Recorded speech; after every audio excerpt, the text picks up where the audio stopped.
بسم اللہ الرحمن الرحیم وَإِذَا تَوَلَّى سَعَىٰ فِي الْأَرْضِ لِيُفْسِدَ فِيهَا وَيُهْلِكَ الْحَرْثَ وَالنَّسْلَ وَاللَّهُ لَا يُحِبُّ الْفَسَادَ۔ یہ سورہ البقرہ کی آیت نمبر 205 ہے۔ اس میں اللہ فرما رہا ہے، اور جب جاتا ہے تمہارے پاس سے تو دوڑ دھوپ کرتا ہے، زمین میں فساد پھیلائے اس میں، اور تباہ و برباد کرے کھیتی کو اور نسل کو، حالانکہ اللہ نہیں پسند کرتا فساد کو۔ اللہ نے اس آیت میں دو چیزوں کا ذکر کیا ہے کہ فساد کرنے والا، فساد مچانے والا دو کام کرتا ہے۔ پہلا تو یہ کرتا ہے کہ وہ کھیتی کو تباہ و برباد کرتا ہے، اور دوسرا نسل کو تباہ و برباد کرتا ہے۔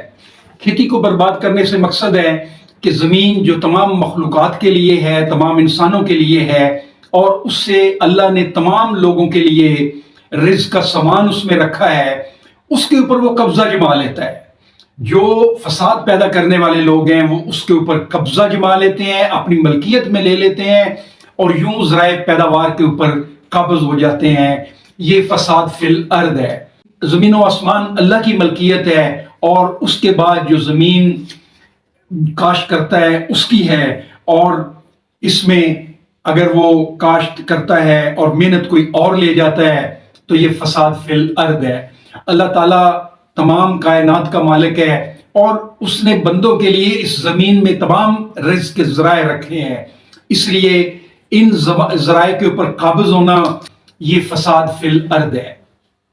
دوسرا اللہ تعالیٰ نے جو فساد کی کیٹیگری فرمائی ہے وہ یہ ہے کہ فساد کرنے والا نسل کو برباد کرتا ہے، معاشرتی ناہمواری پیدا کرتا ہے، رنگ، نسل، ذات پات، برادری طبقات میں تقسیم کر دیتا ہے، گروہ میں تقسیم کر دیتا ہے، دھڑے بندیاں پیدا کر دیتا ہے، اور لوگوں کو گتھم گتھا کر دیتا ہے۔ بھائیو اور دوستو، یہ فساد فی الارض ہے، اور فساد فی الارض اللہ پسند نہیں کرتا۔ اللہ کے نزدیک فتنہ انگیزی قتل سے بڑا گناہ ہے، اور یہ قتل سے بڑا گناہ یہ اللہ تعالیٰ پسند نہیں کرتا۔